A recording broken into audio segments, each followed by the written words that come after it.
Competing within the framework of the National Collegiate Boxing Association are future officers of the United States Army and United States Navy and Marine Corps. From the historic Dahlgren Hall at the United States Naval Academy, this is the 2022 Army-Navy Boxing Tournament. Hello, I'm MC1 Lyle Wilkie. I will be your host for Army-Navy Boxing.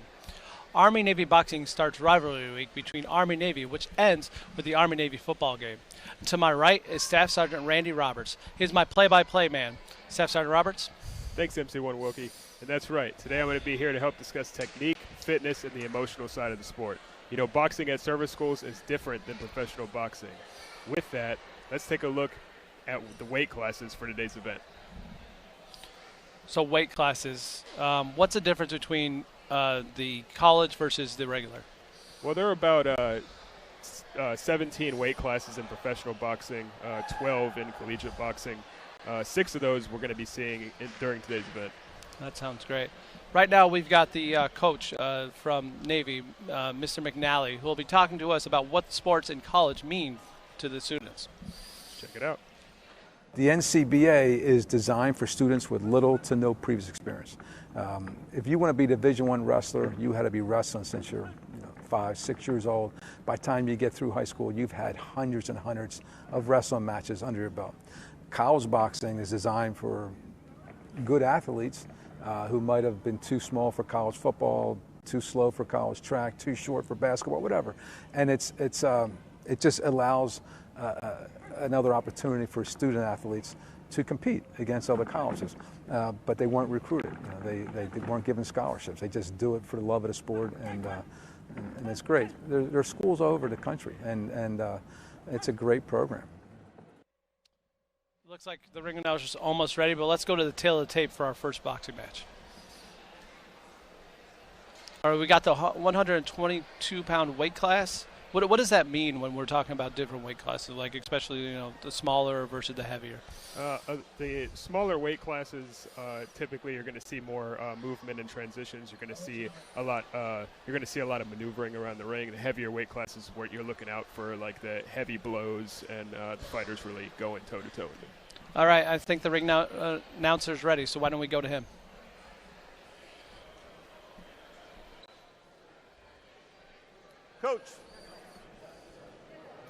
Coach, here we go.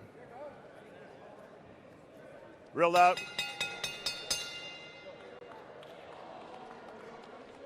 Ladies and gentlemen, you could have been anywhere in the world today, but you're here with us in Annapolis, Maryland. Are you ready for Army-Navy boxing?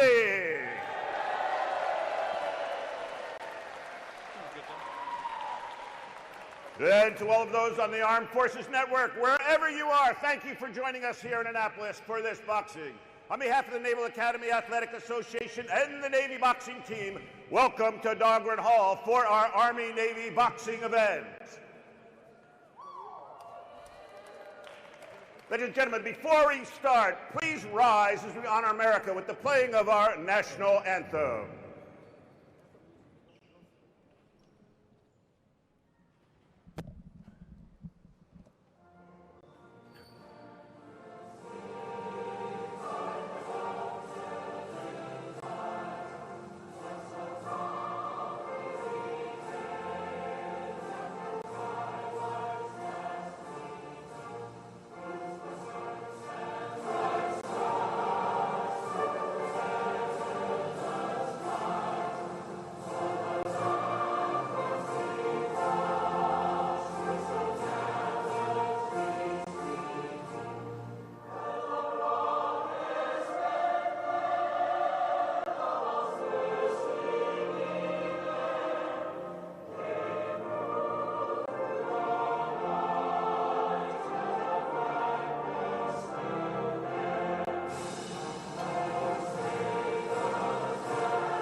Thank you. Thank you. Thank you. Some ring announcements before we begin. Our fight card has 11 bouts on the fight card. Each bout is scheduled for 3 2-minute rounds. The hammer that you hear on the wood is 10 seconds left before the round. Judging is in accordance with the National Collegiate Boxing Association rules. Each bout will have 3 scoring judges and 1 referee. Working the red corner for West Point Army West Point is their head coach, Jerry Hartz. And in the blue corner for the Navy Midshipmen, our head coach, Jim McNally. Are you ready? Then damn the torpedoes and full speed ahead. Let's go, let's go. Here we go, our very first round. 122-pound weight class in the women's category. In the red corner, a junior from Rehoboth, Delaware, Sharni Harmon.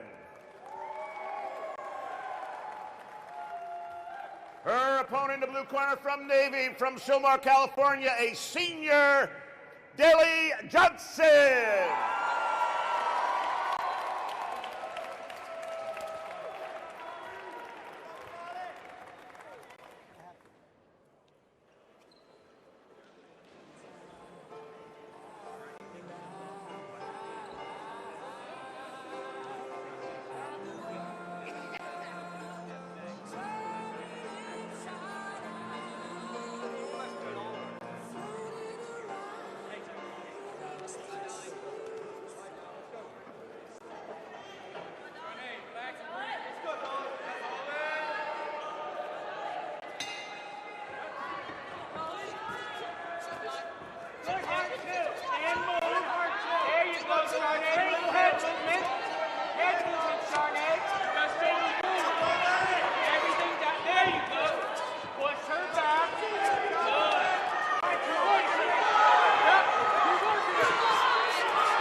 So competitive boxers, you know, it's a different mindset than the average midshipman who's taken boxing and phys ed class because it's a mandatory class, who don't necessarily, if they had a choice, they probably wouldn't take boxing, but they don't get that choice.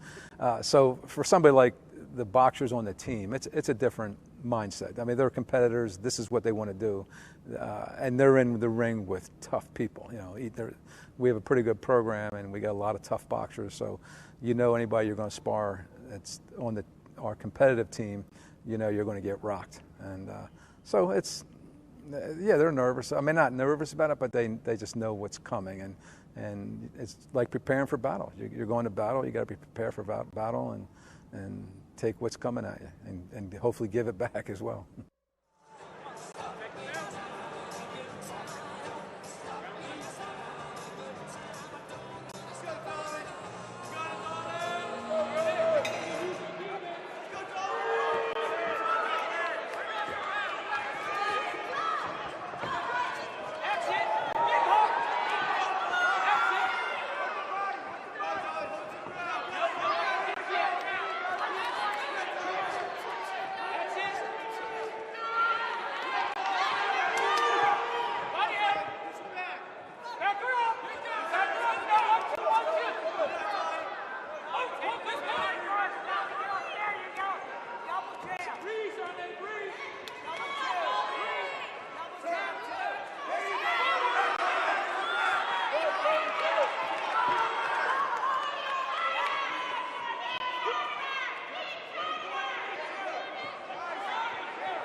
what's special about the Naval Academy boxing other than any other club, it's a family, it's a brotherhood. I'm still in contact with the seniors from the team when I was a freshman, and I'm still in contact with the freshmen when I was a senior. We're really a family. We still stay in touch. We all go to the brigade championships and hang out together at least once a year, if not more. We travel together. We always take care of the plebes on the team, just like any other athletic team does. It was really special being a part of that at the Naval Academy. So what do you think about this fight so far? I think there's a lot of good aggression out there. They're meeting in the center of the ring, and they're really exchanging those blows. I'm seeing the Navy fighter dropping her guard a lot, so she's absorbing a lot more blows than would otherwise. Yeah, I noticed that it seemed like the Army girl, whenever she would punch, she would then come back up, where the Navy girl is just throwing her punches and then her hands just fall.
Saw from your professional opinion, or was that just a...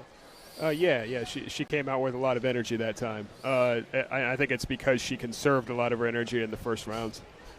Yeah, it really seemed like the Army was gassed at that point. So yeah. You could see both fighters worn down pretty well at the end of that one. Yeah, I really think it comes down to how the second round is scored, because I think the first round went to the Army and then the third went out to the Navy.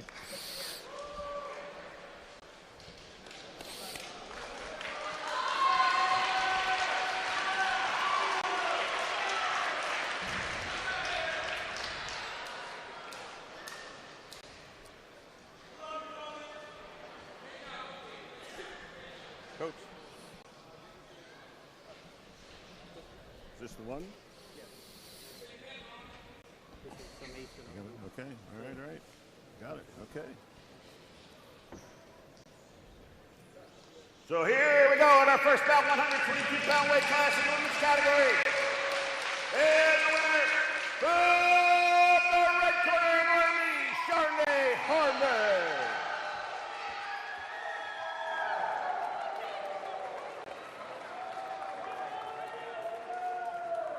Coming up in our second bout, 142-pound weight class. In the red corner from Ulaanbaatar, Mongolia, a senior, Billy Peredrev. His opponent in the blue corner for Navy, a senior from Torrance, California, Chris Eguchi.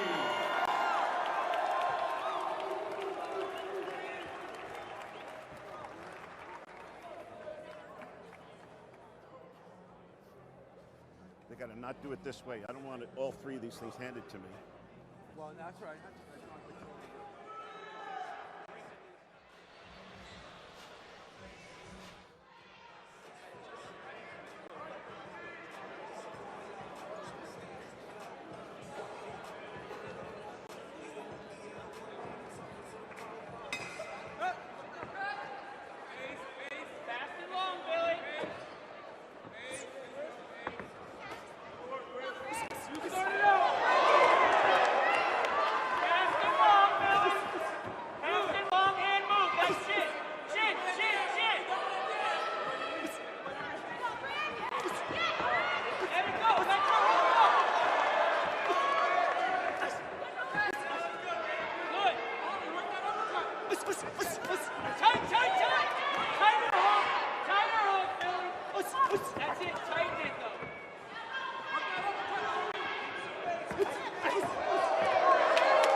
I think boxing is really important for cadets, especially at this stage of their development. They're freshmen, they're plebes.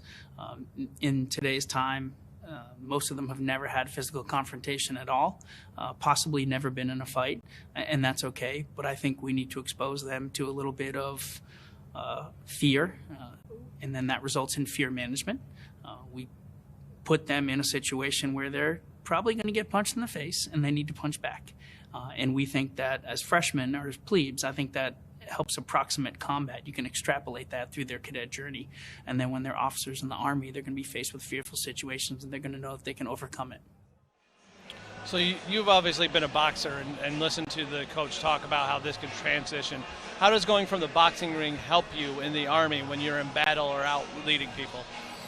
I would say a lot of it comes to do with discipline. You know, you train in boxing like you do in the Army, and you know, you have to maintain discipline, and you have to have that drive to succeed. Sounds great. The second round's going on now.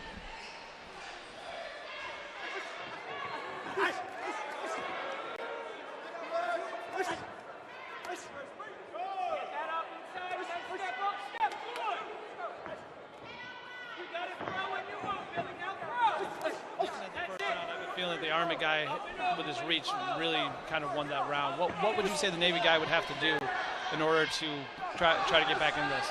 This is a good display of why footwork's important. I see the Navy guy trying to maneuver into a position where he can effectively punch and counterpunch. So right now, the Army guy or the Army fighter is definitely using his reach to his advantage and keeping him on the outside.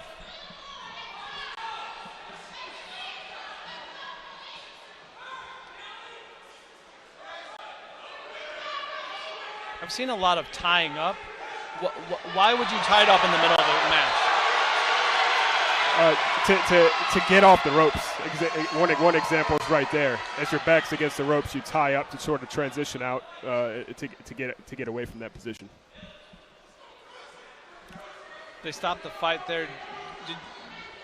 Did you see the reasoning behind it, or? I did not. Looked like an equipment issue with the Navy guy, so they fixed that. Yep, looked like headgear.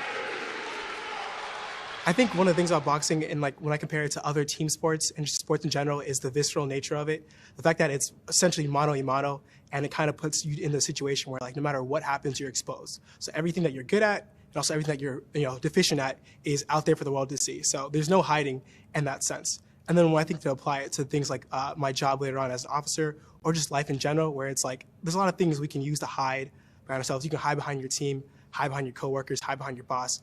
But in the ring like that, you can't hide. So then it kind of enforces you to keep that standard or that discipline to like make sure yourself is accountable for what you need to do at all times, because you never know when you're gonna get exposed. And it's either you're gonna expose yourself or you're gonna expose somebody else. And you'd rather not be exposed yourself. So going into this last round, who do you think has the advantage? I'm gonna go with the Army fighter in this one. He's done a good job of keeping his opponent on the outside, which is exactly what he's trying to do. He's trying to prevent him from getting on the inside and landing those hard body shots.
The Navy guy looks like he's tiring down. Yeah, he definitely does. He's doing a pretty good job at keeping those hands up, but he's trying to throw a lot of hard blows from the outside. Yeah. Those sap a lot of your energy. Almost like a feeling like you think he might have already lost this, that he needs to knock him down.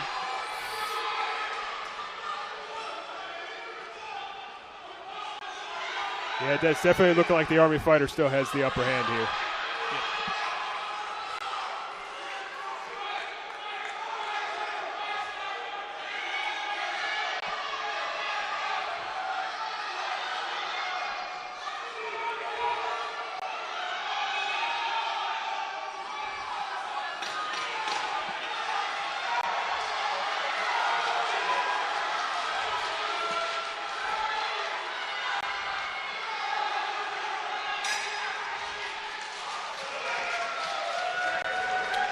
Can you talk a little bit about what the importance of the hand wrapping is with these fighters? Yeah, fighters wrap their hands to protect their tendons, to keep the friction of the glove from causing bleeding, and to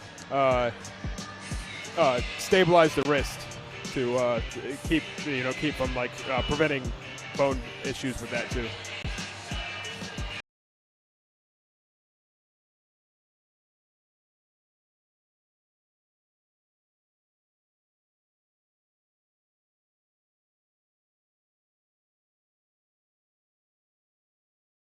Looks like the results are in, so it'll be a few minutes and we'll find out who won this fight.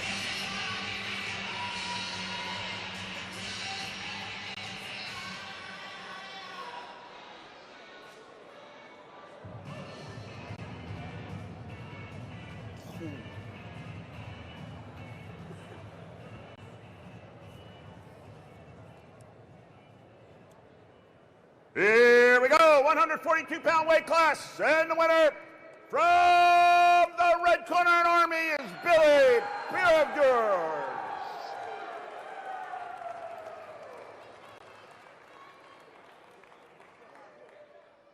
In our next bout, 132-pound weight class in the women's category, in the red corner from Snellville, Georgia, senior Sky Williams. Her opponent in the blue corner, a junior from San Diego, California, Gabby Schultz. Changing my expectations up a little bit today. They've just been consistently meeting in the center of the ring and exchanging, going blow for blow.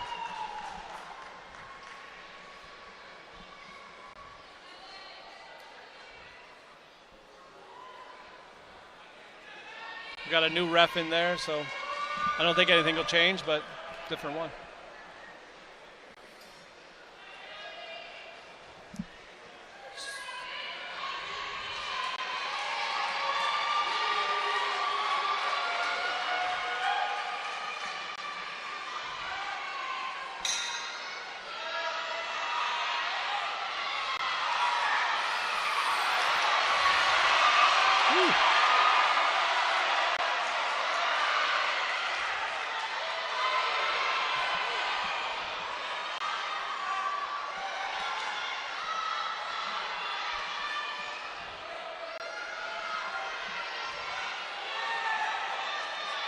Not a lot of blocking so far for this one. It was just throw the punches and go. Oh, yeah, that's right.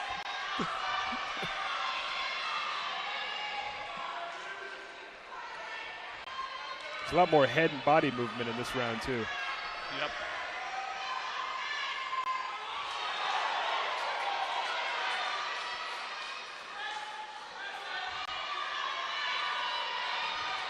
Seeing a good amount of counter punching going on as well.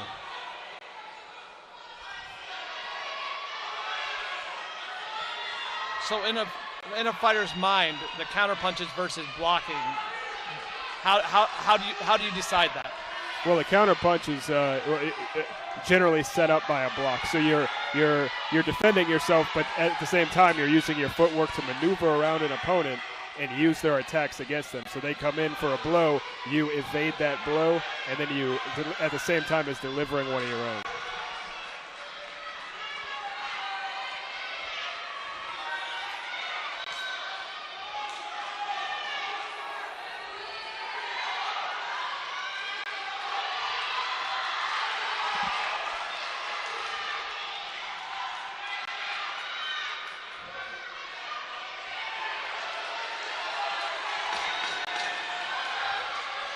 The Navy fighter seems to be doing well of evading the punches and throwing the counters really, really well this round.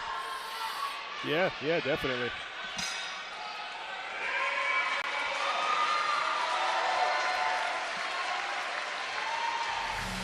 The site for today's competition is Dahlgren Hall, designed by architect Ernest Flagg in 1898 and completed in 1903.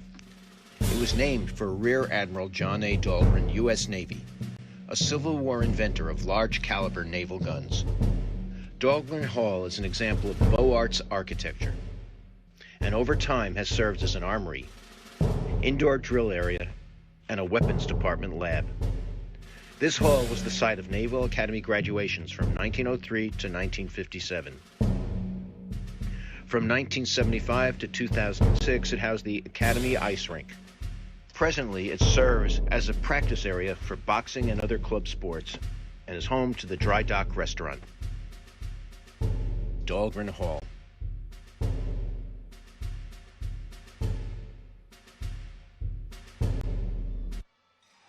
If you haven't been to Dahlgren Hall, it is a beautiful hall. If you're ever at the Naval Academy, so you should stop on by.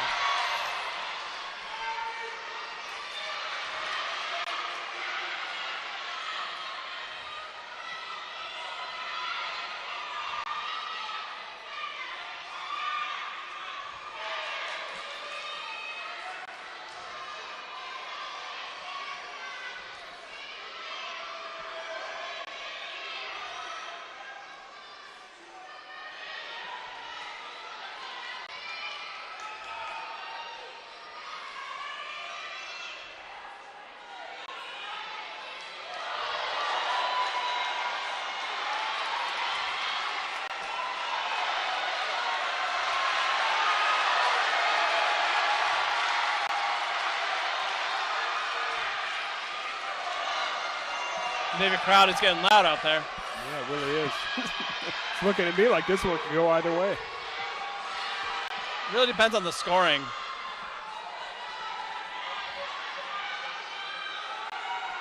Because it seems like both of them are getting their shots in. It's not like a one-sided affair. Yeah.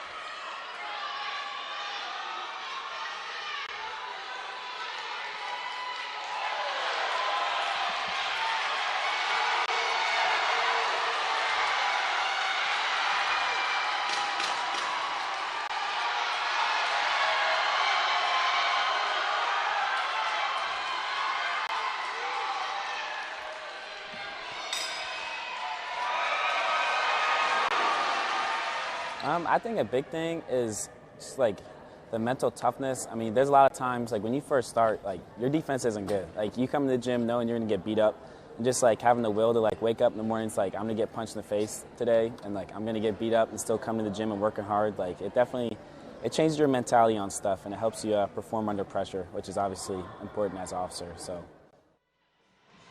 Just saw a video from Aiden McNally, who will be fighting later today. He's the son of the coach for Navy. Right now we're in between rounds. Where do you think this fight sits at right now? This is a hard one to call. I couldn't even guess how the judges are scoring this one. It seems really close, and it's a really good fight. And you can hear both sides of the crowd going, jeering when good things happen from both sides. So we'll just have to see where it goes in this third round, and then we'll leave it to the judges.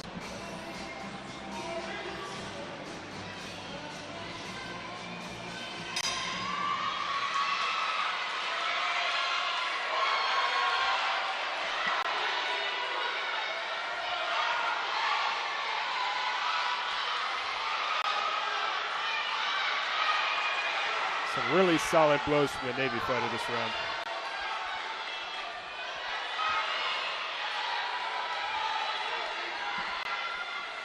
Seems at this point they're both going at it, throwing really hard blows, and who knows who's going to win. Yeah. But their technique is very solid. Yeah, the Navy fighter came out of the gate really strong in this round.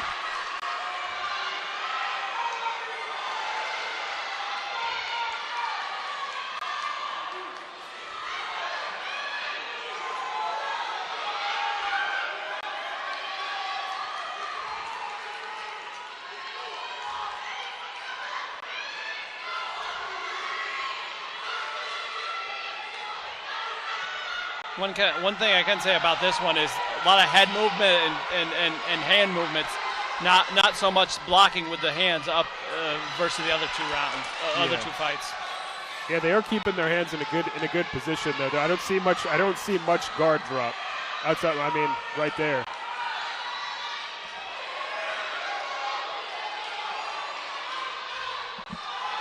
And it seems like they a lot more stamina throughout. It's not like slowing down. Even in this round. When you're throwing blows like this constantly, it's really hard to keep those energy levels up and keep those hands raised. You can tell both these fighters are sapped. I can start to see the guard drop and the arms dropping every time they exchange blows. Does that change how you feel a punch coming? It changes how you feel the punch and also how the punch is delivered. So a fighter is going to have a much less effective punch throwing a punch from the waist, but at the same time, both fighters are tired out, so it probably evens it out. Versus if somebody's like still raring to go, one's just throwing soft punches. So now we'll see where this goes. I am with you. I do not see a clear winner, so tough to be a judge here. Score this one. I'd have given that last round to the Navy fighter, I think.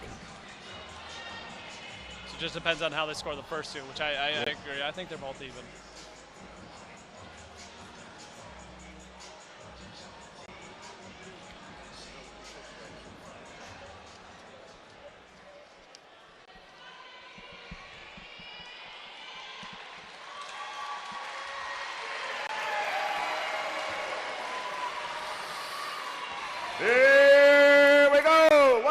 142-pound weight class in the women's category. And the winner from the blue corner, Navy, Gabby Joel. You can definitely tell with that announcement that the Navy is here. There's one for the Navy. It is our hall. Very loud. Moving on up, 147-pound weight class. All right, they're getting ready for the next fight until the tape will be up shortly. There we go. It's a 147 class. Males again. His opponent is a senior. Is 147 considered? Is that the lowest weight class, or do they get a little bit lower for males? Well, the weight class is going up now, so we're seeing it get up into the heavier weights. But it's still light, so we still should see a lot of speed. So where would you think the like the more slow but more heavy hitters are at? What weight class would that be? The weight classes we're going to see today, we probably won't have that, but generally that's up in like the 200-pound and up weight range, heavyweight. Okay.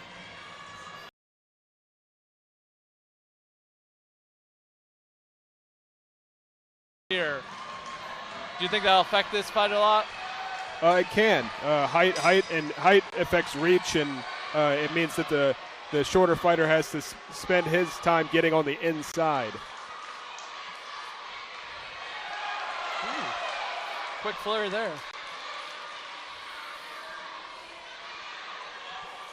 Yeah, the Army fighter has a huge reach advantage.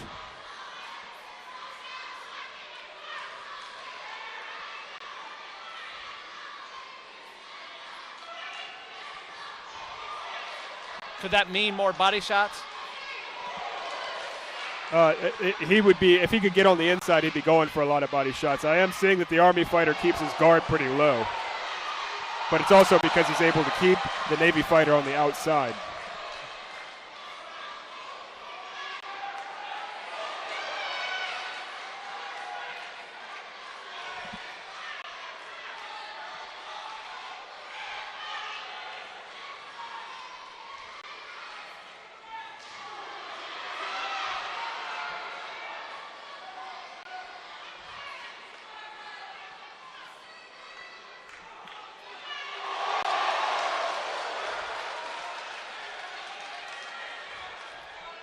A lot of the reason the smaller fighter has to move in and get on the inside is to not only take away the reach advantage, but to take away the opportunity for the tall fighter to throw those power shots in. Power shots are what rock you and could change the whole fight, correct? Yes, they can.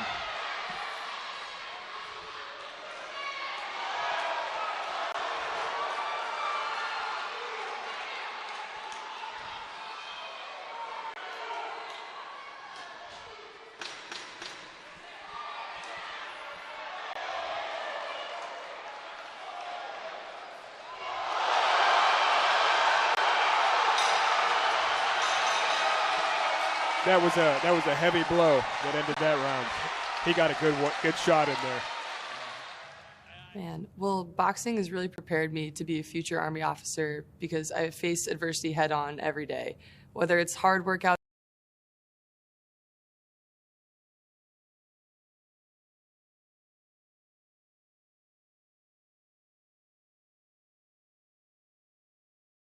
It is a struggle, but we struggle through and we get through. So with the height difference, right? Is there more power considered behind like somebody who's a solider versus a tall, like lanky guy, or is it still considered the same? Well, the shorter fighters usually tend to try to keep themselves on the inside to take away that reach advantage.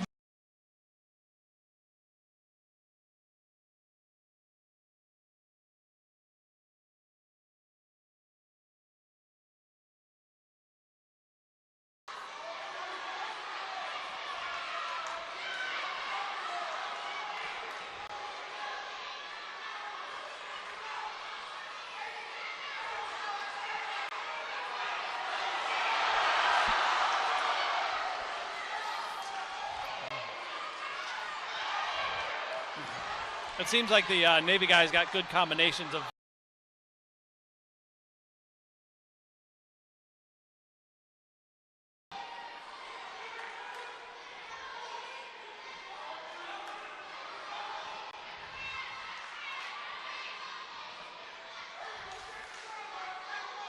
He also he's seems, doing a good job slipping those punches.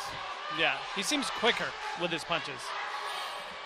That's also one of the things about being a shorter fighter is typically, you do have that somewhat speed and power advantage because the distance you have to travel to deliver that punch is shorter.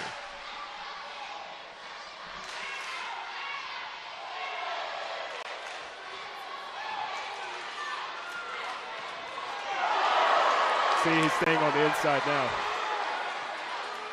Navy fighter's doing a great job staying on the inside of his opponent's reach, taking that advantage away from him.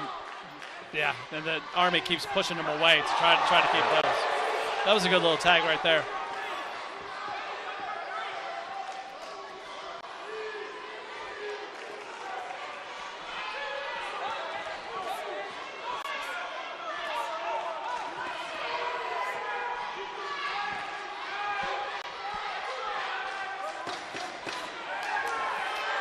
Ten seconds left of the round.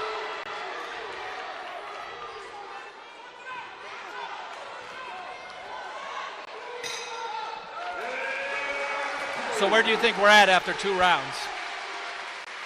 It looks to me like the Navy fighters really, in the beginning, I would say the Army fighter came out stronger, keeping the opponent on the outside. But I think you can start to see where the fighters are, he's starting to get worn down, and now the Navy fighter is able to stay on the inside. He's stuck to his opponent that round, so it was a pretty impressive round. So if you had to say right now, Navy's ahead or Army, or you think we're still right down the middle? In this fight, I would say I would give it to the Navy. Okay. So in this 3rd round, what do you think that the Army guy would have to do to try to turn it in his favor? He has to not let the Navy fighter get on the inside. So he has to keep him on the outside, with the jab, and try to deliver counter punches from the outside.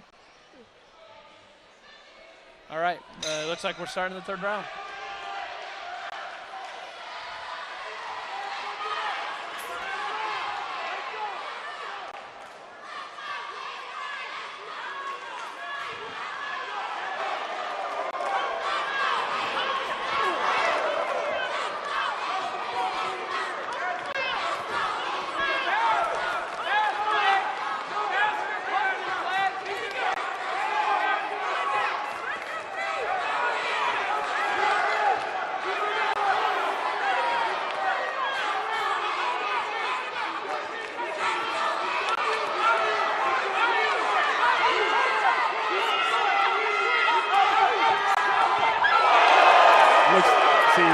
The Army fighter's dropping his guard pretty low there. Got too good in the face. Yep. Yeah, I'm seeing the headgear starting to shift there. Usually means good shots, right? Yeah.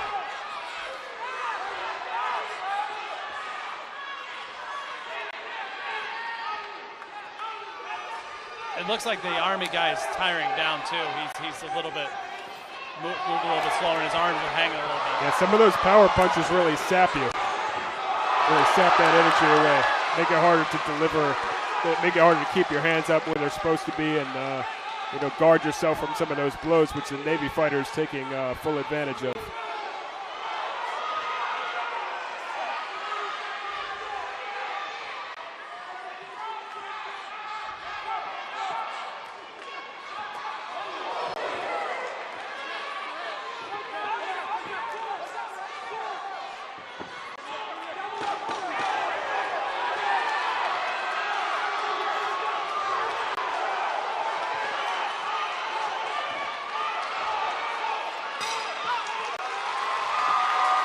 That's a pretty strong finish. Yep. Oh, it's going to be awesome.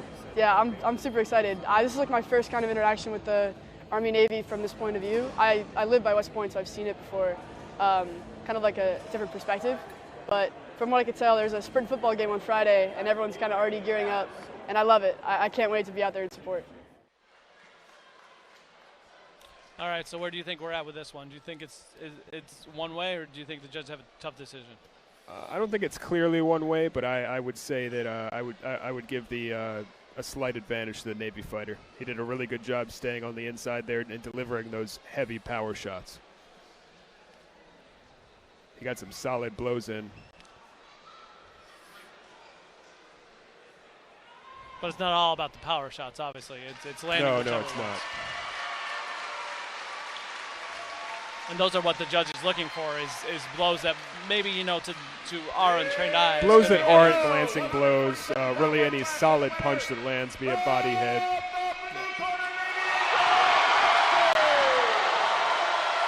All right, it's tied back up, 2-2. So we'll see.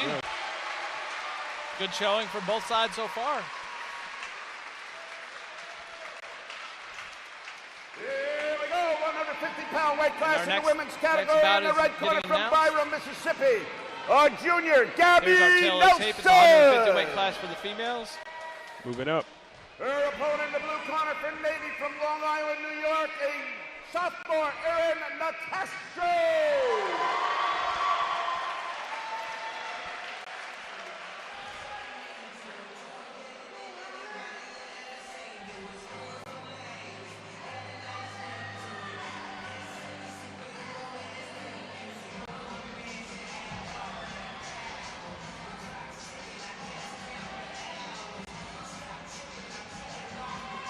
So when the ref's bringing them to the middle, what is that? What is he doing? Oh, he's probably discussing what the rules of the fight with them. Let him know like what's allowed, what's not allowed.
The Navy boxer keeps jabbing with her left. Does that make her a southpaw, or is that just her what she likes to lead with? No, that would actually be that would make her a righty. Usually, you're gonna use your non-dominant hand to jab. Okay.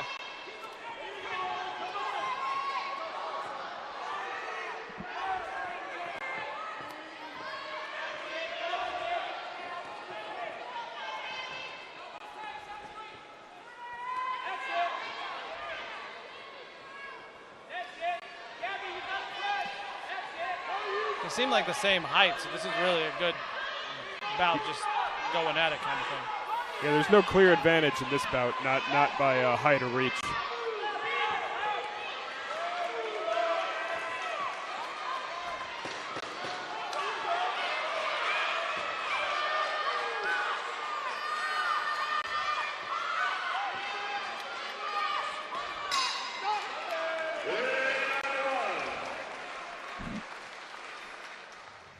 What I learned individually as a boxer, boxing has really taught me a principal life lesson that in life you're given two options. Either one, become a thermometer and let the environment change you, or two, become a thermostat where you can change your environment for the better. Whether it be in the ring or outside in life, you have to fight in order to change your circumstances. And just to build that internal tenacity and being fortified to endure to do that, that's what the biggest valuable lesson I've learned and took away from boxing is how to be fortified to endure regardless of what happens. So where do you think that first round went? Who had the advantage, and who needs to pick up? Both fighters seem to be doing pretty good in that round. I liked the way the Navy fighter was delivering the blows. Yeah, I would say I'd give that round to the Navy fighter. But it was close. I feel like that was it. It's not like one of those things where it's like definitely the Navy. It was just like a little bit better than the Army. Yeah. I'm seeing a lot more aggression. Actually, well, the Navy fighter typically came out this round more aggressive, and seems to be a lot more confident in just getting in there. Do you think that confidence sometimes goes through when after a round where it's like, hey, I won that round, so I'm going to come out there because I need to keep winning? Yeah, I think at this point, both of these fighters, due to how close the fight is, probably think that they're winning.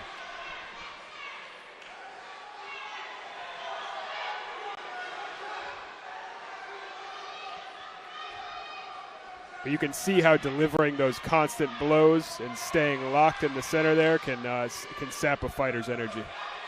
I feel like Army is slowing down already, which might not equal out to better in the third round, because it just looks like. Yeah, that's when you usually start to see those wide punches and ones that come from the waist. Yeah. Not a lot of blocking.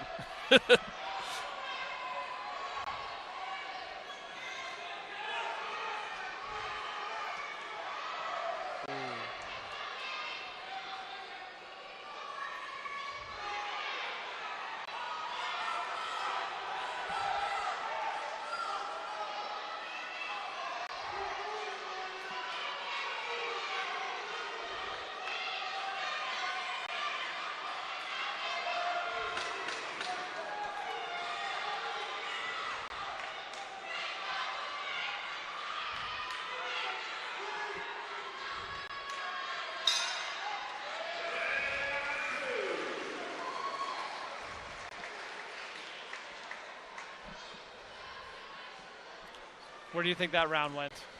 I know I saw a lot of solid blows from both fighters. I'd say the Army fighter was definitely sticking to her like glue, but you can tell both fighters are really tired right now. Yeah.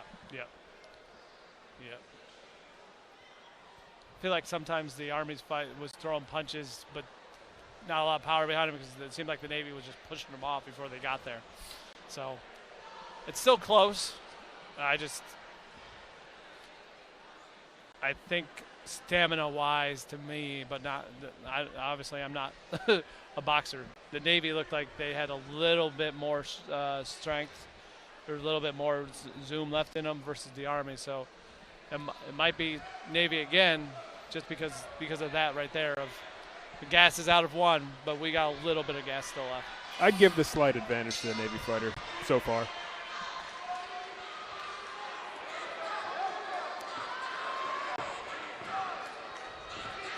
They're really getting at each other right at the start of the round. And these are only 2-minute rounds, so in a pro fight they're 3 minutes. So how much more gas do you get? And we're only going 3 rounds. So professional fights are like 9 rounds, stuff like that. So. Oh, minute to minute, it's a huge difference. 1 minute is a very large amount of time when you're the one in there defending yourself and using all of your energy to throw those punches. So what's the best way for a boxer or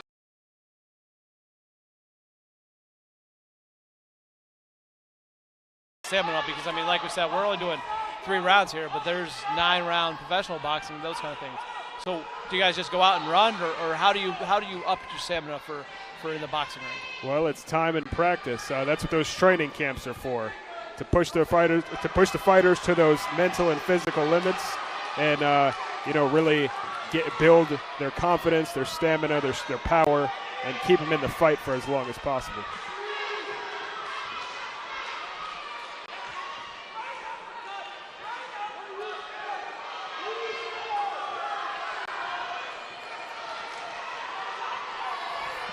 Army won't go away.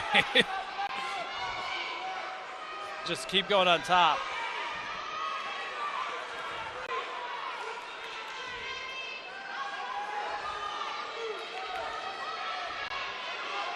They're really pushing to score those last few points, get those last blows in.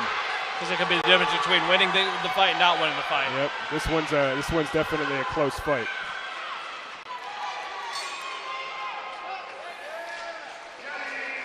I wouldn't want to be the judge after that one. It's going to be super close, I think. Yeah, all these fights have been. Yeah.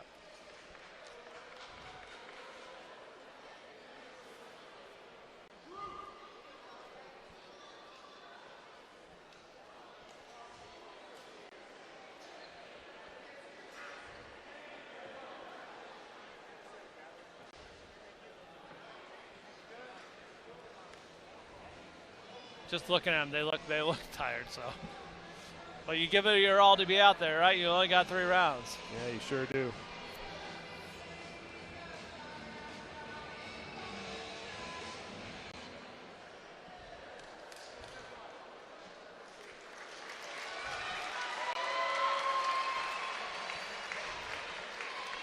Here we go, 150-pound weight class in the women's category. In a split decision, the winner from the red corner, Army, is Gabby Nelson.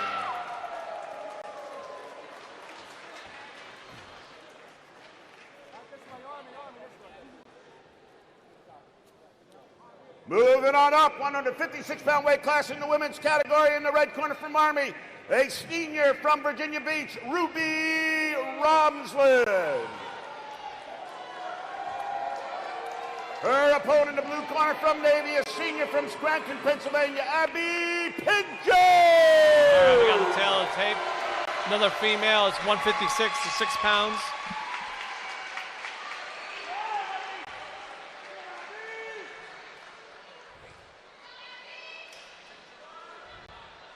So something special about this one is the Navy fighter has 20 pounds less than the Army fighter. So 20 pounds difference. What does that mean in a fight? So we got, the Army fighter is giving 20 pounds, has 20 pounds more weight. Does that mean harder punches? Yes, heavier fighters typically land harder blows and have a lot more punch resistance than lighter fighters. So it's gonna be very important for the Navy fighter to keep to use what looks to be at least a slight reach advantage to keep her opponent on the outside. Although actually it looks pretty even on reach as well. Definitely does. Yeah, that weight can be usually is a massive advantage.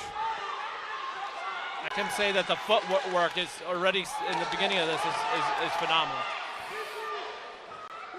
I agree.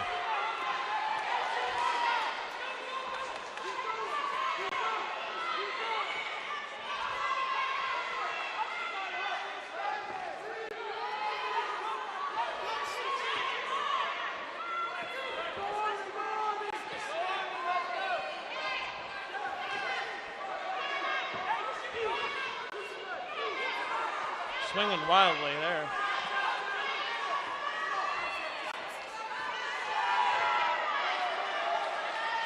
Looks like the Navy fighter's doing a pretty good job of evading punches, staying on the move. Especially with that weight differential, it could, one punch could just be the end of it. So that's a smart move by the Navy fighter. Yeah, it sure could. Both fighters are actually doing a really good job of staying in motion. The Army fighter has a really good guard. It looks like she's coming in to attack, and then when she steps back, she's putting her hands up to guard from the blows like she's supposed to be doing. Guard is super important because obviously one punch could be the end of the night.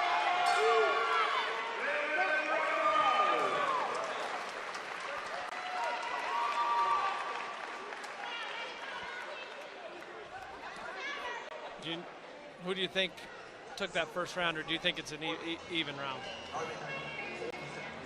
That one is hard to tell. That one it was actually really good. Both fighters did a really good job of staying on top of each other. It didn't look like it was going one way or the other. Especially with the 20-pound difference, sometimes you would think that would overshadow it. That one fighter would just come out and take up the fight, but it didn't feel that way. It felt like it was quite even. ducking and dodging and getting your shots in and getting out. They both did really well with that. Yeah, you can see both fighters have similar reach, but I would say that the Army fighter is definitely able to, or looks to be landing heavier blows.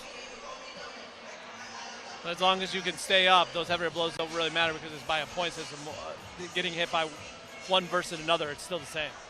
Yeah, point-wise, yes. The one thing you want to watch out for is things like body blows, because weakening that liver and those ribs can take away the power of a fighter.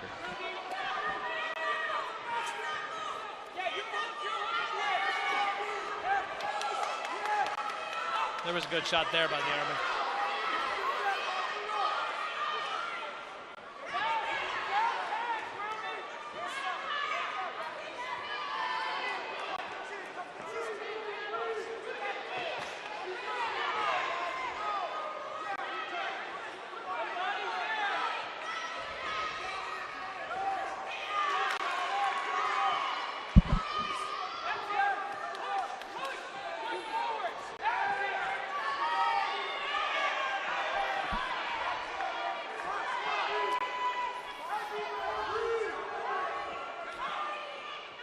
It's a really enjoyable fight back and forth, and they're both blocking and counter punching really well.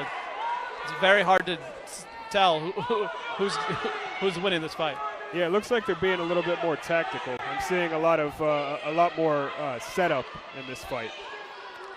And so, would you rather have a tactical fight, or would you rather have a just blocking?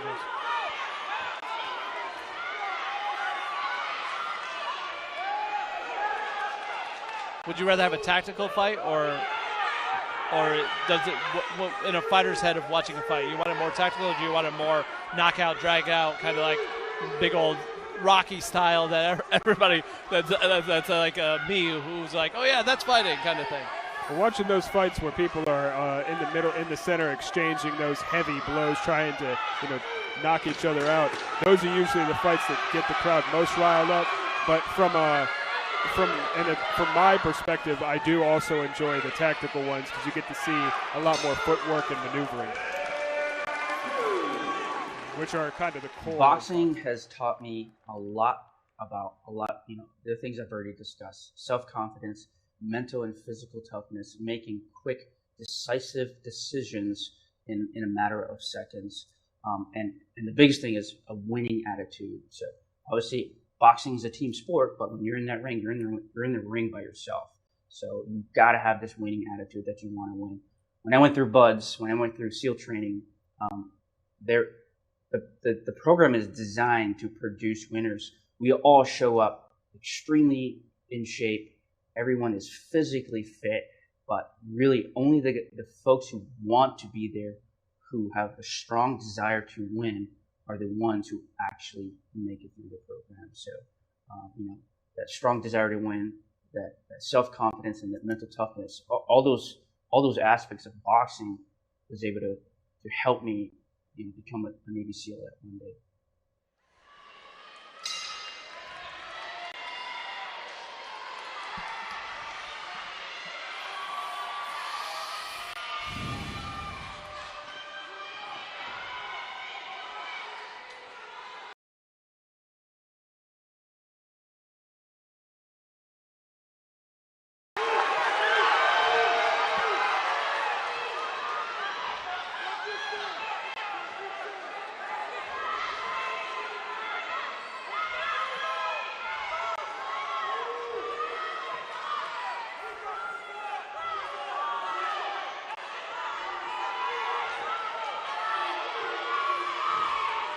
Feels like this the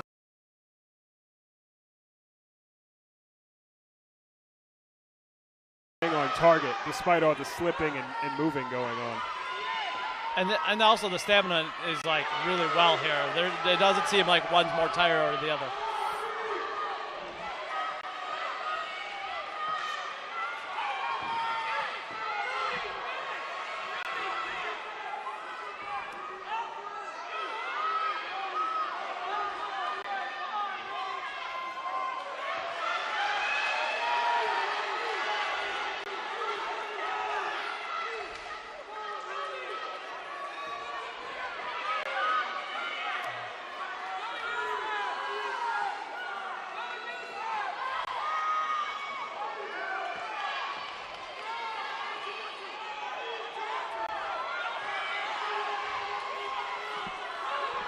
Yeah, you can tell that they're using their energy more to stay in front of each other and deliver those shots to get those points now.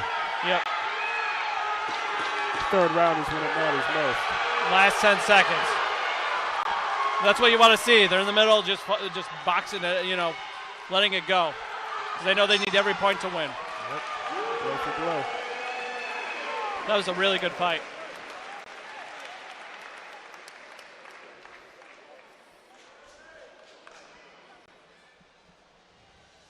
Yeah, it doesn't matter who wins that one. There's no shame, right? But I think all of them have been close. There has not been too much of a wayward here or there, but this one's super close. Yeah, all the fights today have been really good. I wouldn't want to be the judges. After seeing them the box and then tell them they're not the winner, I wouldn't want that person with those hands coming after me.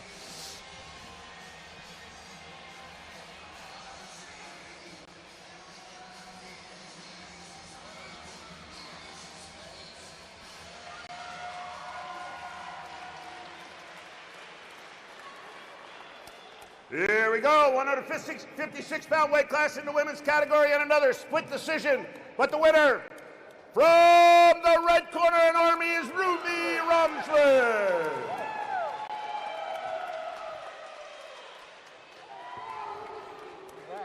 No breaks.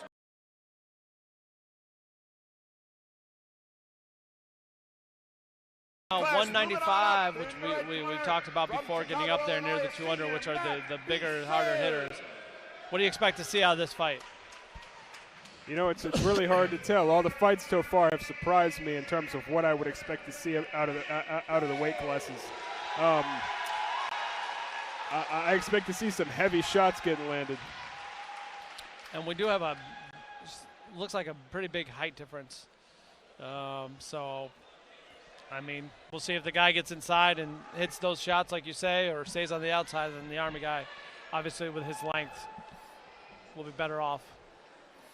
Yep, keeping that jab to keep the other fighter on the outside. That's why jabs are important, to set up those power shots.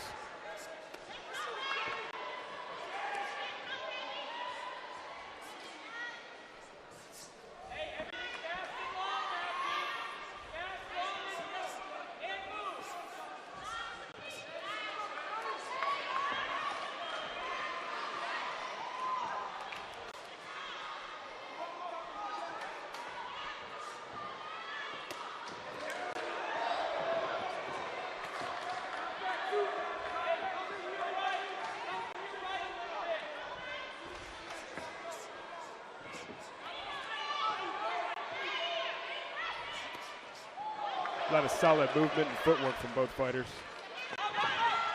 A lot of body shots there.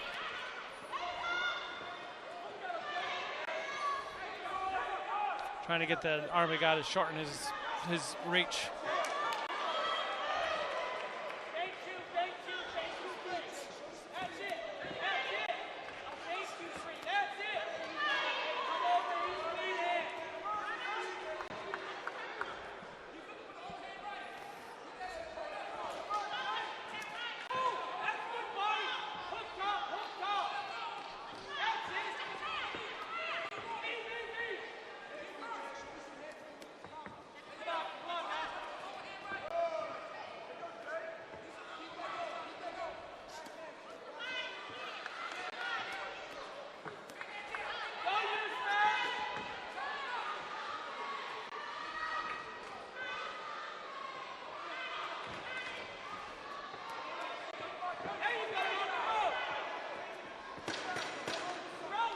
Last 10 seconds.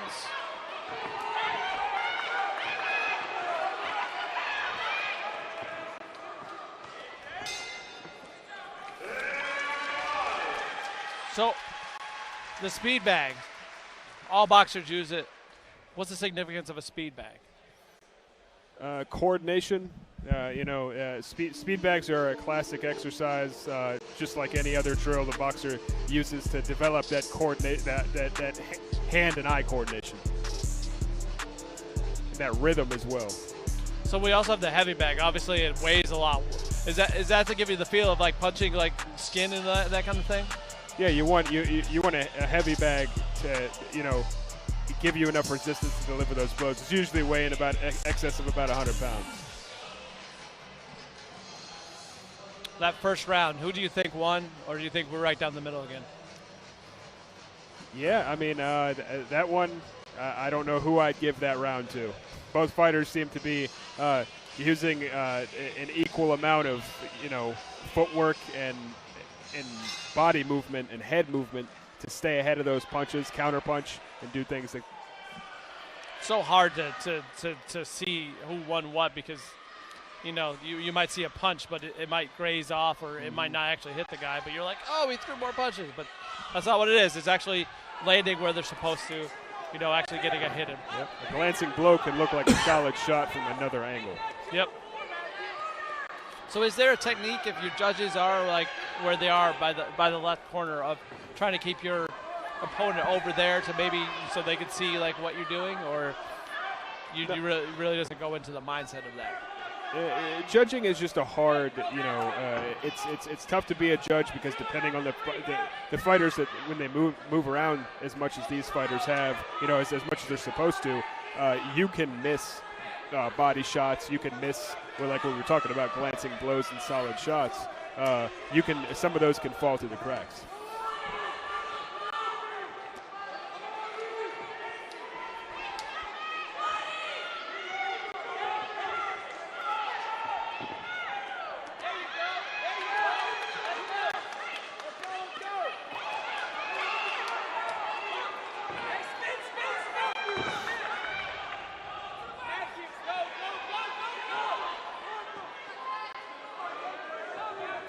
That wrap up by the ropes seemed to go a little bit long. Is there a reason why you would do that? Is it to catch your breath, or what? Sometimes it's to get your breath. Sometimes it's because you maybe haven't figured out your next move.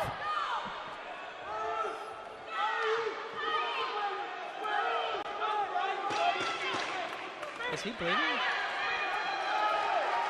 Yeah, it looks like the Navy fighter.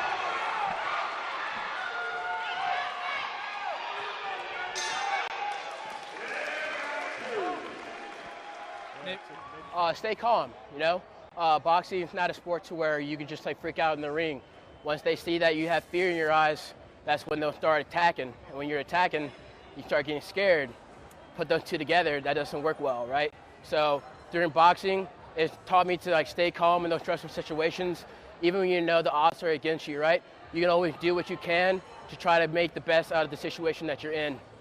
When you're in that corner, all you can think about is, all right, how can I get out, and when can I make my move? It's never about, oh, I'm getting hit, I don't know what to do, well, I'm just going to stay here and keep getting hit. Boxing is all about that mental game, and so if boxing trained me to keep that mentality up, make sure I always keep the positives in my mind and try to get myself out of that hard situations.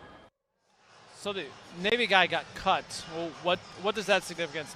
Is it a big deal? Is it not a big deal? I mean, I know they'll clean it up, but does that go into scoring that way, or do you try to keep going at that area? No, it usually doesn't go into the scoring, and it shouldn't affect the fight all that much. The headgear that they're wearing is actually pretty good at preventing bleeding. Like one of the ones that matters the most is bleeding from getting an eye cut, because it can cause you to lose eyesight. So we don't have that here. That's just some nose blow or nose blood. So fighters should be fine.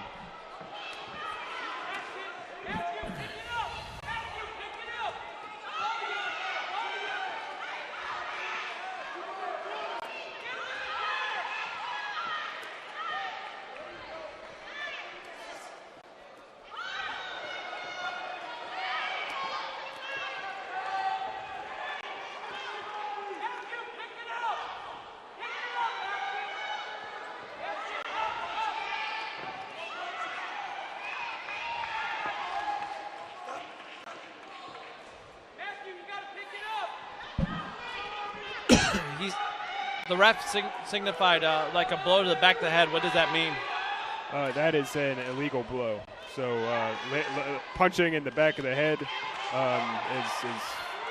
not something you're supposed to do. So how many warnings would a guy get before he gets disqualified or something like that?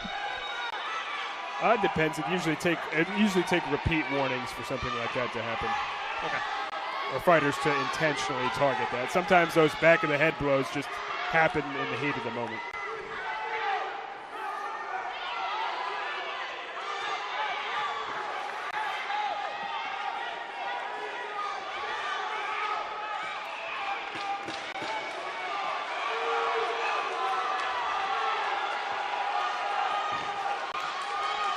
The Army fighter is doing a really good job at throwing those counter punches. He's throwing a lot of them.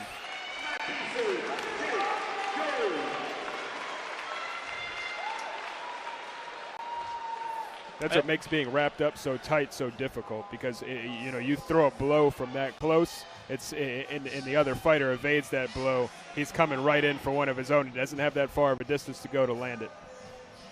To me, that seemed like it was the Army fighter won that fight. What is your opinion? Yeah, I'd give it to the Army fighter as well. He seemed to be stick to his opponent a lot better, keep his guard up where it was supposed to be, slip those punches, and yeah, I definitely think he had the advantage here.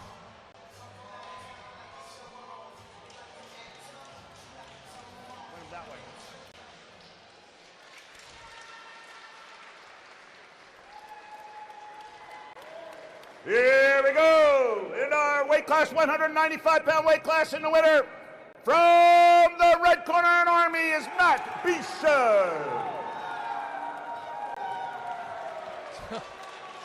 So, moving the rest on of these down fights have to go the Navy's way if they want to take home this battle. Right now, I think it's 5-2 if I'm really good. So we're at the 160-pound. And this is for Navy. That is the coach's son, Aiden McNally. So hopefully this is good. And I think Aiden is giving up a weight advantage, but I can't remember how much.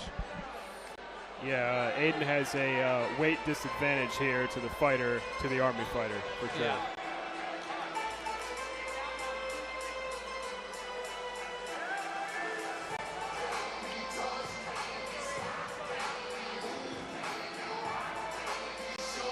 But this should be a good show. Aiden McNally has fought for years now.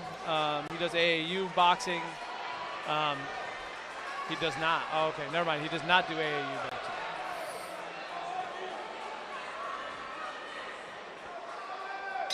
But this should be a really good fight.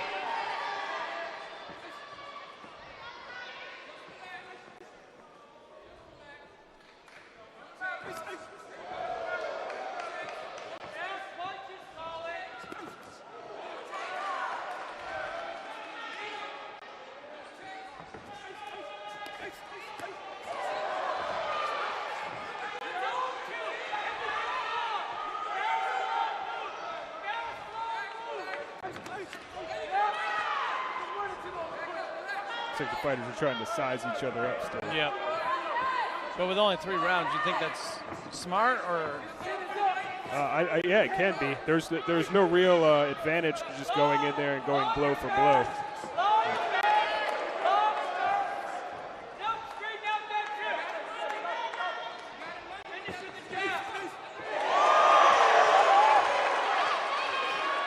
That was a good combination right there.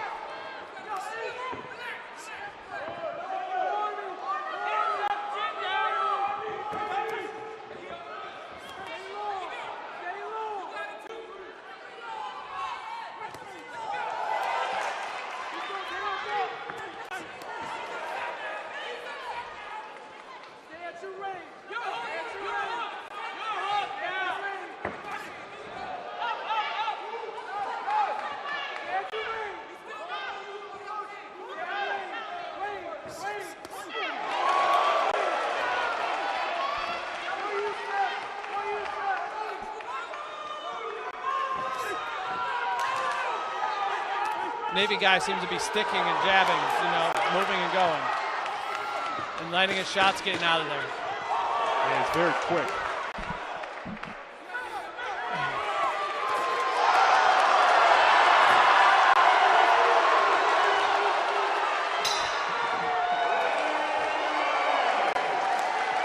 good flurry at the end of that round.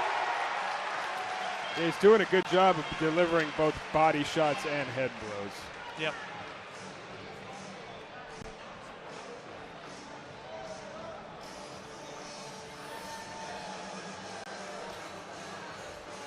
Right now, got to think about what's going through the dad's head as he talks to his son about going in and fighting. I got a 12-year-old and a 7-year-old of my own. I don't know if I would want to coach them or tell them to get in a ring. I mean, if they want to, they can, but, you know, it'd be tough to watch them getting hit. I probably want to go in there to stop things. But well, when you have all the experience the coach does, that's kind of what you're relying on your coach for, to you know, be observing the fight and, you know, during those breaks in the rounds, letting you know what he thinks you need to be doing. Coach direction is very large, a very big and important thing in boxing. Here we go for round 2.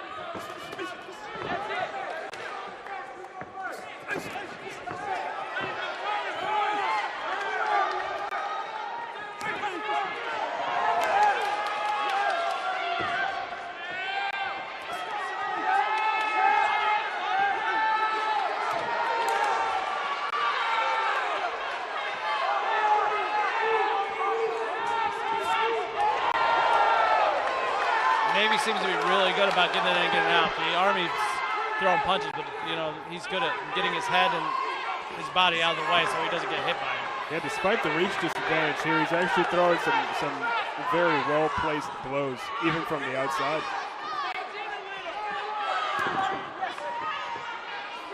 It really seems like technique is really done well, and obviously he is a father who's been coaching boxing for years. It does come to his advantage.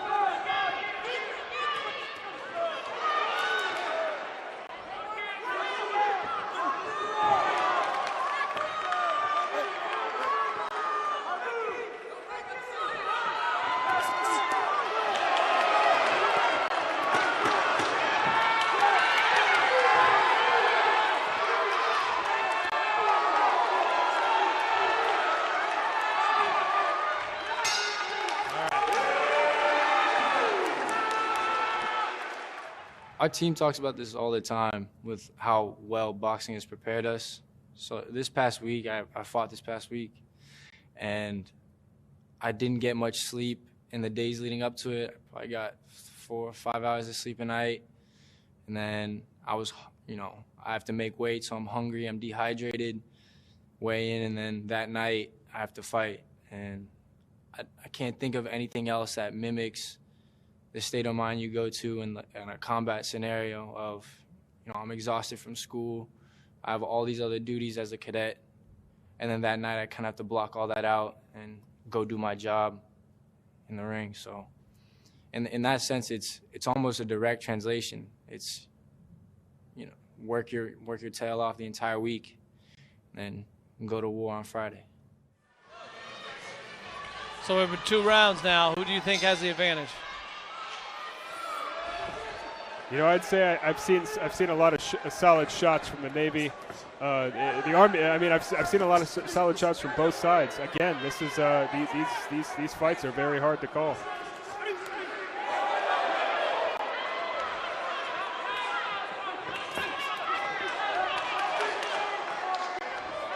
Navy fighter's doing a good job of when he gets outmaneuvered, he is able to move and transition back to the outside to reset his position.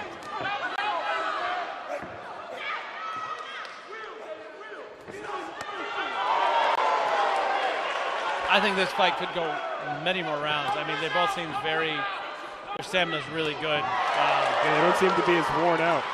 Yeah, as the other fights where it's like, okay, this is it.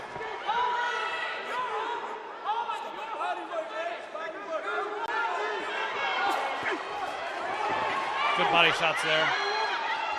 Yeah, he's really trying to weaken those ribs. He's landed a lot of solid body shots. And that's why what I meant by it's important to get in and stay on the inside, especially when you have a reach disadvantage.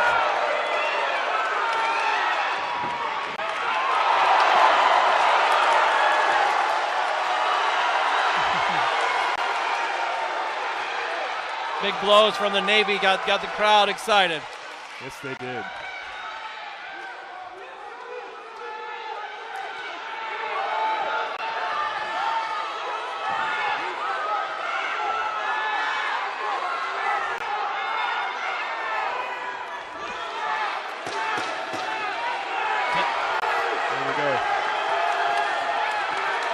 This is when they're really going to try and finish it off strong.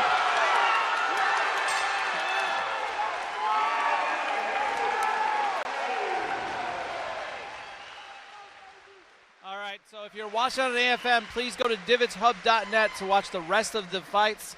We are about a little over halfway through. We still got a lot more to go. There's a total of 11 fights.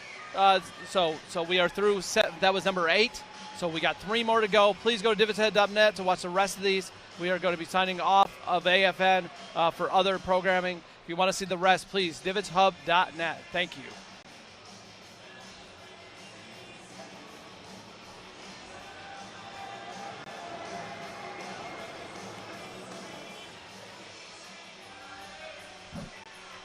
It's a close fight here.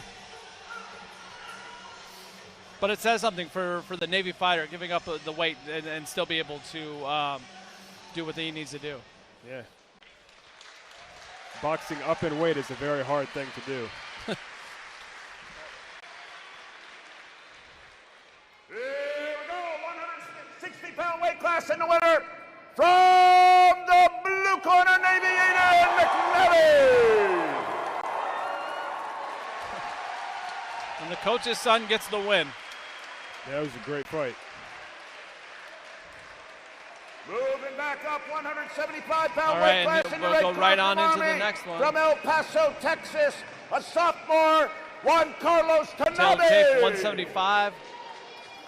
His opponent from Fairfax, Virginia, in the blue corner, a freshman, Steven Azua. Looks like they're around the same height. Little bit of advantage, I think, to the Army, if I have to say, but not much, right? Yeah, it's a little bit. Yeah, I'd say this one's a pretty even match. It's there's a few inches there, but and same body size. Who knows? Too. Who knows? It could turn out to be an advantage. We'll have to see how the fighters' technique.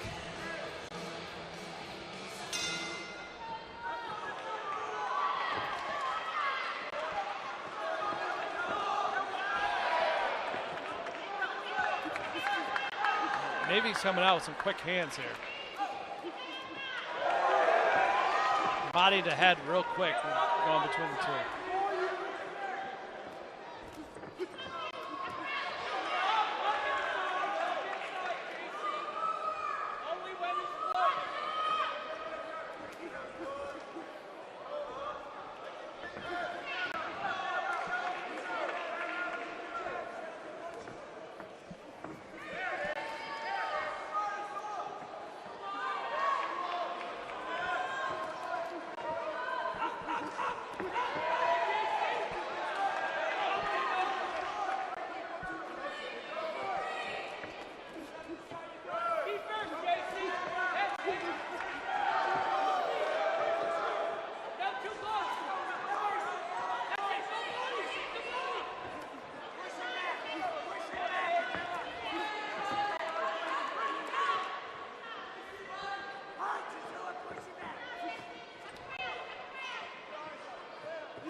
delivering some solid blows here.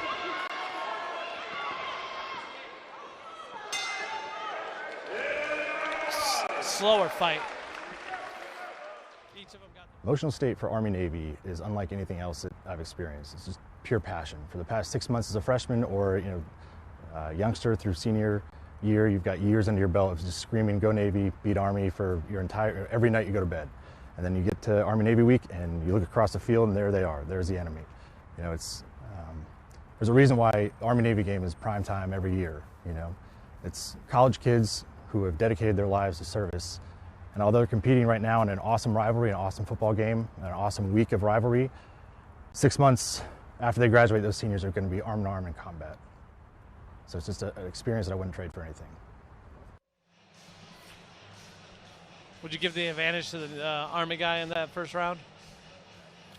Yeah, I would say I'd say the fight started with both fighters, really, they didn't size each other up as much as, say, in the last fight.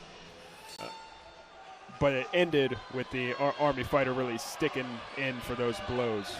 Yeah, it seemed like at the end the Army got his blows in, and that's what put him over the edge. I think it was even for the rest of the fight.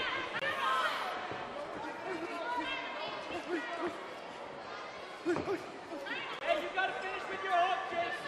Lead hand finish. That's it. Lead hand finish.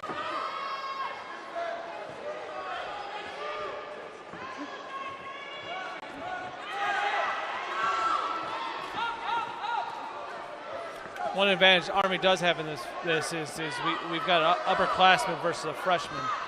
And the Navy guy, this is his first boxing that he's ever done. So that could become what it comes into. But you never know. It could be. It looks like he's doing a really great job.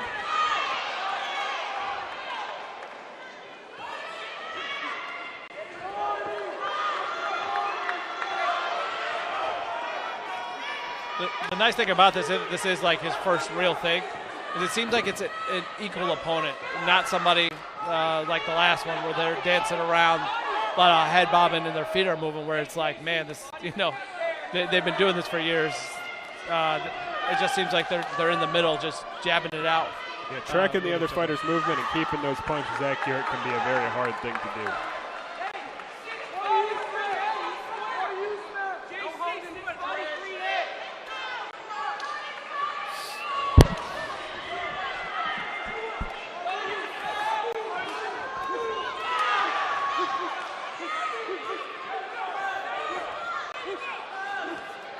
Man, a couple good hits there by the Army.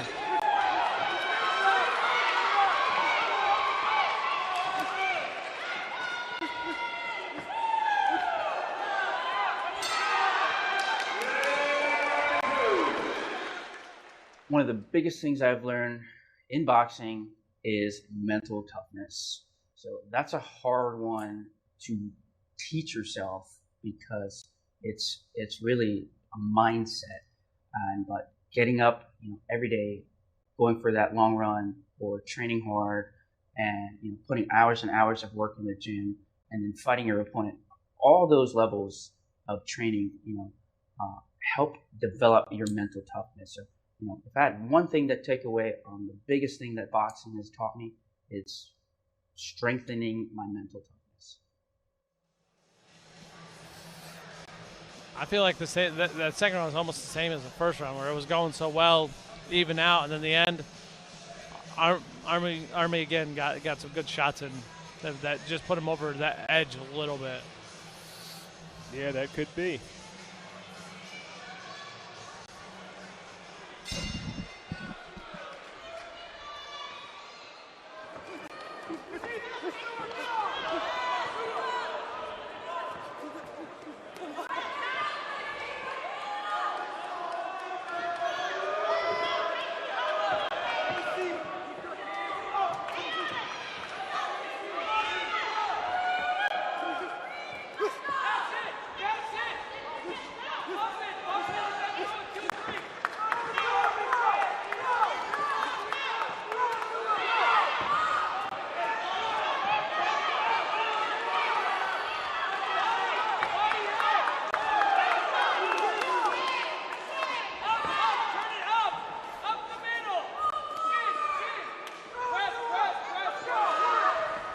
can see the Navy fighter's kind of tired, but he's trying to stay in there.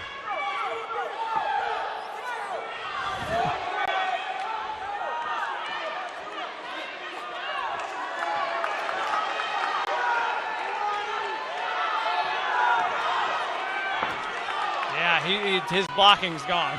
Just throwing those big old shots. You can tell he's tired.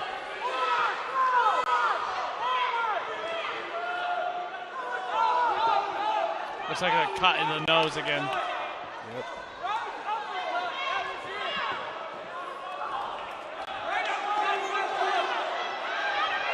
Keeping that guard up is important. It looks like he's trading keeping his guard up for staying on the inside.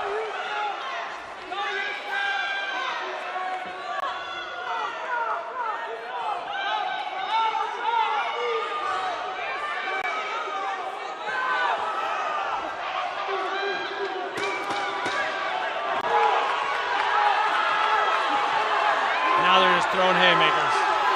Who's landing what? We'll see. There we go.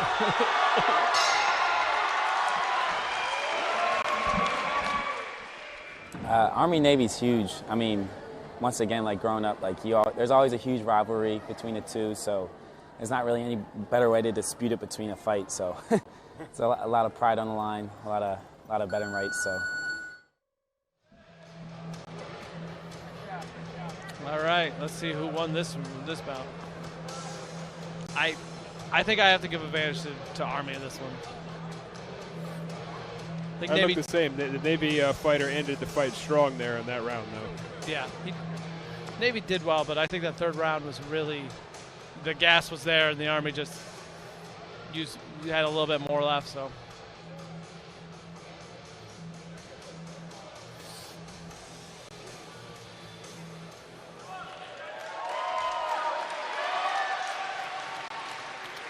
Here we go, 175-pound weight class in a split decision. But the winner from the red corner is Juan Carlos Tanabe. It was a split decision, so it wasn't unanimous. So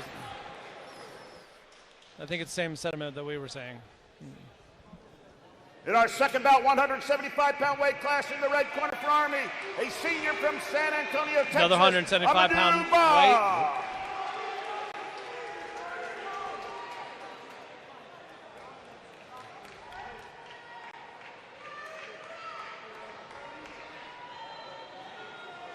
In the blue corner, a sophomore from El Paso, Texas, E.J. Hedges.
It's one of those fights like earlier that I was talking about where they like are sizing each other up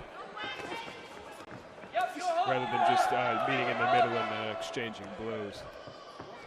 So do you think that comes with experience, or that's just, some different way people fight? Different ways people fight.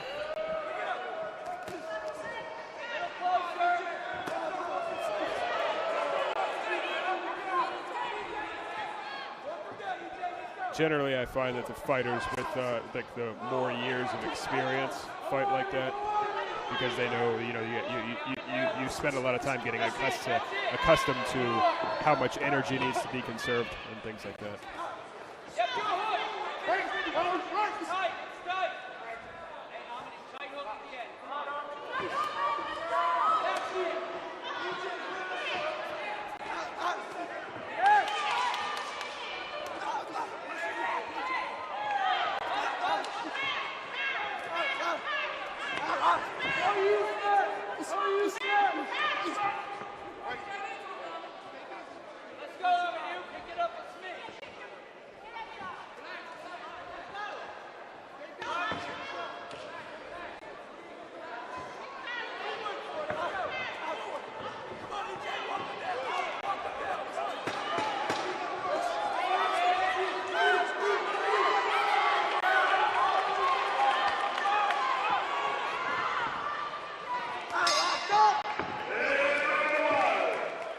So the evolution in plebe boxing, I think, is critical. It's wonderful. It's one of the best things about our jobs here is you see someone that's never been punched in the face, and by the end of the class, they're bleeding and they're growling through their bloody nose, and they're getting after their opponents. And I think that's a beautiful thing because that's what we want in our officers. For those that take to the boxing team, I think we produce leaders, warrior leaders of character. I think when they're at the end of their cadet experience on the boxing team, they're confident, they're competent, they know that they don't have to prove themselves physically because they already have. So I think that gives them a little bit of humility that I think is important. I mean, let's be honest, they're coming out of West Point, right? So most of their soldiers are probably looking at them like, oh boy, here comes one of them West Pointers, and then they come in with a little bit of humility.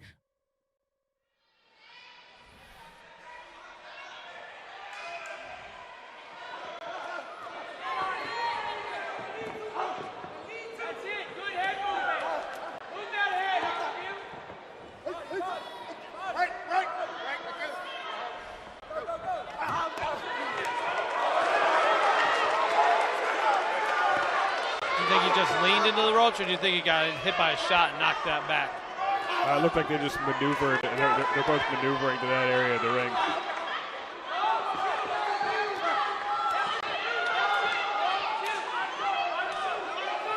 So when they're tied up like that, and that the Army guy will like throw three like hits, do those count as shots?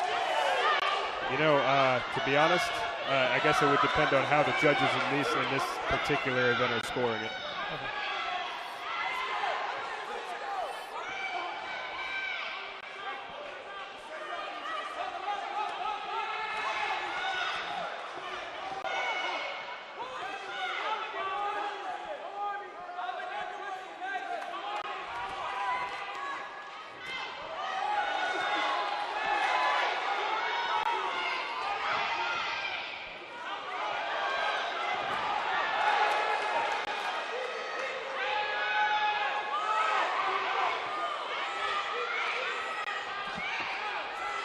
This is an even fight so far.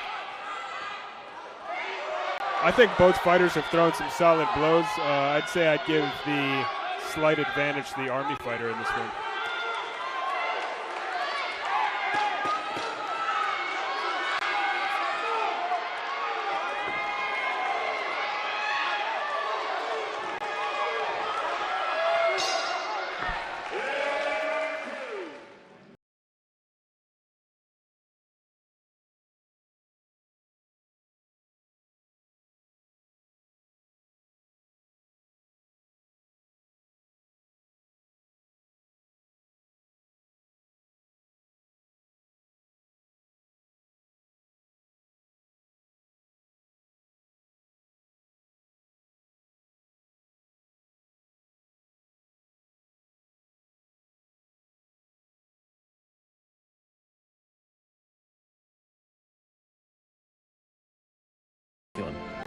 to meet the current and future highly technical needs of the Navy.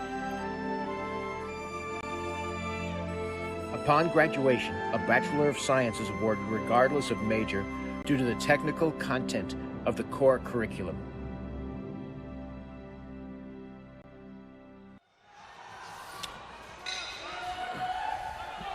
Last round.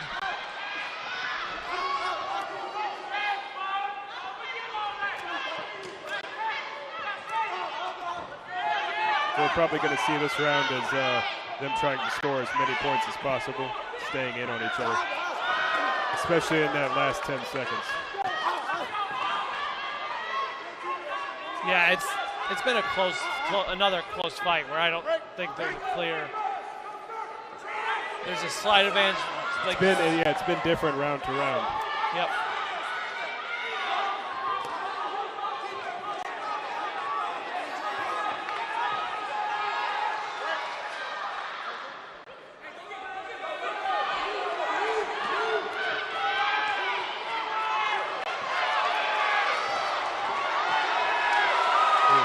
Solid shots, got him up against the ropes there. Yep.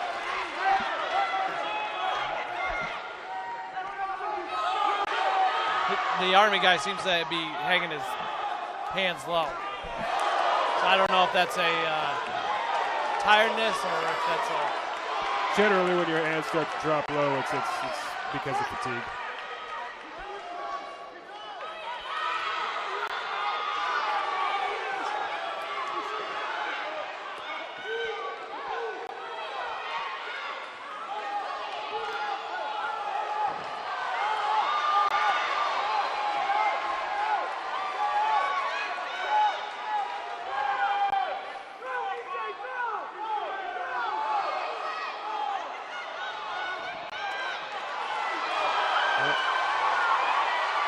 Solid blows there.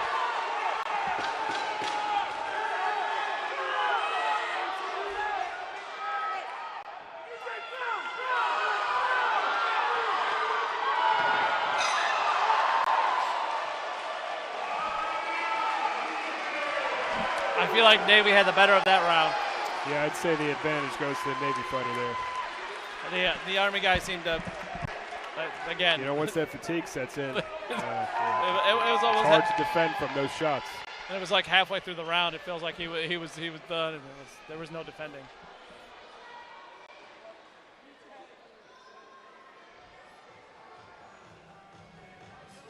I feel like the Navy Love the sportsmanship here. I like that too. Going over to both coaches, both sides, and they leave together. It's not like like all angry or anything like that.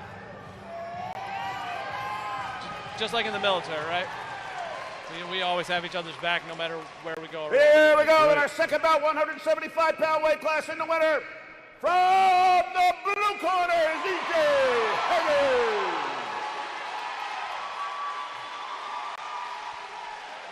Yeah, I think that third round really won it for the Navy in there. Here we go, our last bout of the evening, the last bout, 192-pound weight class. In the red All right, corner from Army, now we're from getting Naples, almost up to Florida, that senior 200 you were talking about. So this is our main event. His opponent in the blue corner from the Navy, Apple Valley, California, sophomore Justin Kirkpatrick. I believe this is our last fight of the night, if I'm correct.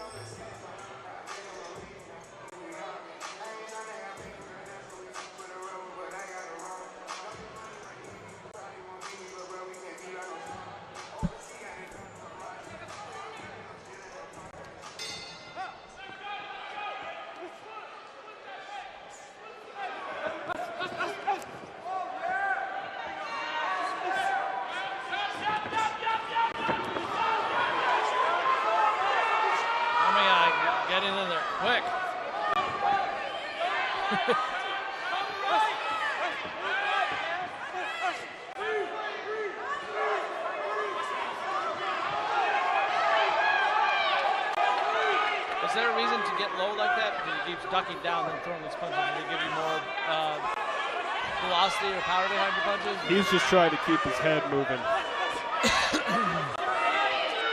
Trying to make it so that the other guy can't hit him. Yep.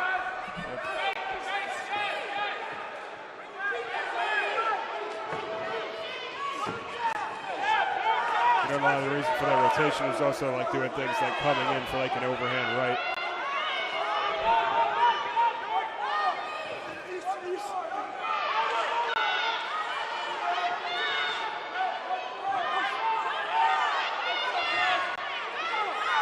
After that beginner flurry, now it's like they're doing that cat and mouse, like trying to figure each other out.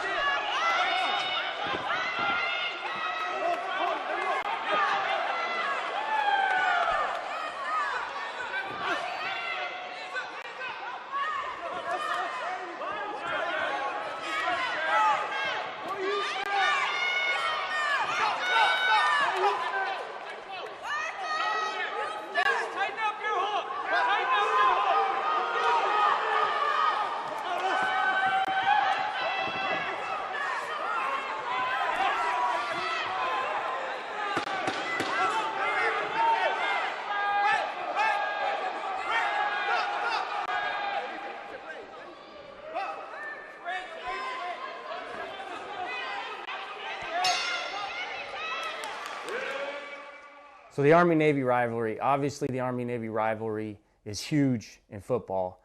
It's just as big in boxing. Obviously, you hate to lose to Army. And you also, I'll throw Air Force in there too. You never want to lose to Air Force. I'll put that rivalry up there as well. They got a really tough boxing team. When you're in college, it's everything. Army week, whether you're boxing against them or playing football against them, that's what everybody's focus is. Post-graduation, your teammates. I live down the street. Some of my best friends in this neighborhood are Army graduates. I've served in combat with Army graduates. I've been on combat missions with guys that were same year from West Point. So it's a mutual respect. It's a brotherhood. There's no rivalry once you graduate. We'll watch the games together and drink a beer and we'll tease each other, but there's no real rivalry for me after you graduate.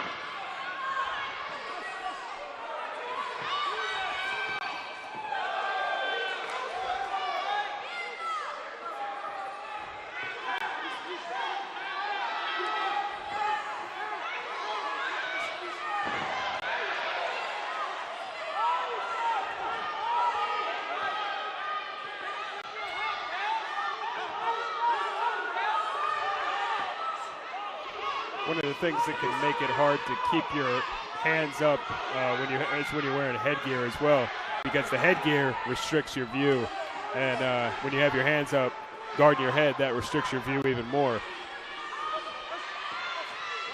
So some people don't like to have their hands up. They'd rather move their head Sometimes around. people drop their guard just so they can, see and calculate where they're going to where they're going to deliver their next blow to. Makes sense.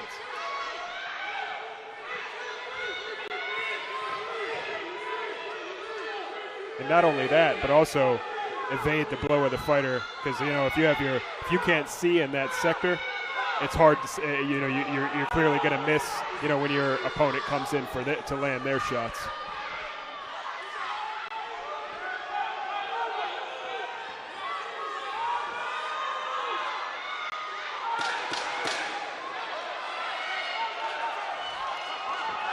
This round it seemed like the Army guy was on the defensive for most of it. I don't know if he gave everything in the first round or what, but it definitely seemed like It's kind of surreal because it's kind of like everything you've been working on for the whole year.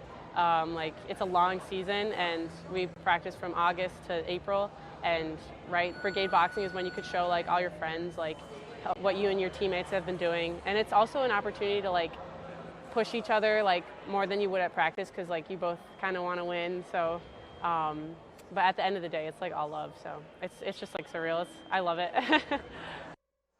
February 24th will be brigade boxing. That was a Navy only, so no offense, Army, event that we will be covering at DMA.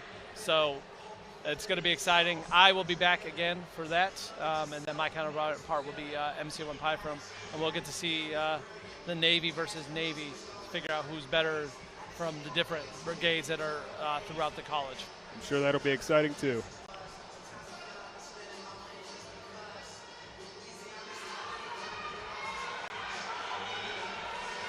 So we got one more round, and this is going to be it. This will be it for us.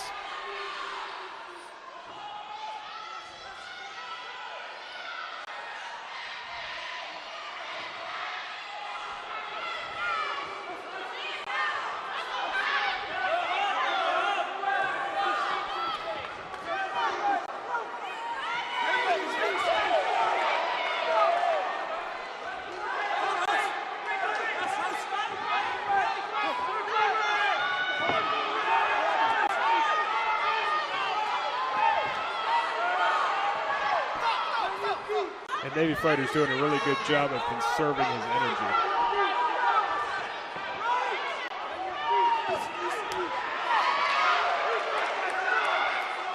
And a lot of that can also be done by letting your opponent wear themselves out, throwing punches of their own into your guard. Yeah. The footwork for the Navy guy seems a little bit better than the Army guy too.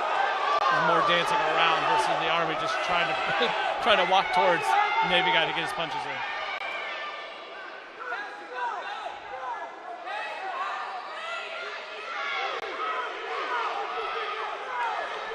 That was a warning. I guess the Navy guy couldn't hear the referee when he told him to back off.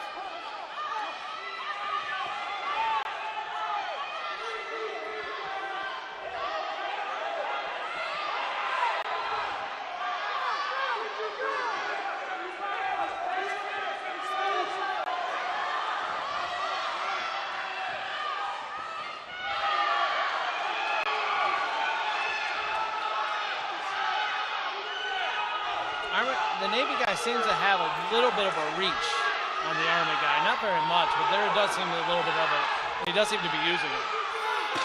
Yeah. Last 10 seconds. Last 10 seconds. Let's see who. A lot of fights have been have been won right there.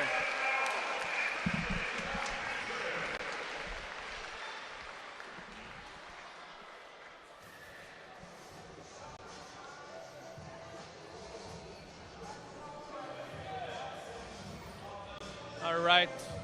So again, this is our final bout, so we'll see who won here. But I think overall, if I'm correctly remembering right now, Army is up 6-4, so it doesn't matter who wins. The Army is Let's going have a big to round of applause for our take the cadets of overall Army winning West the most Point fights and our midshipmen of Navy. out of this. So let's see who won this one.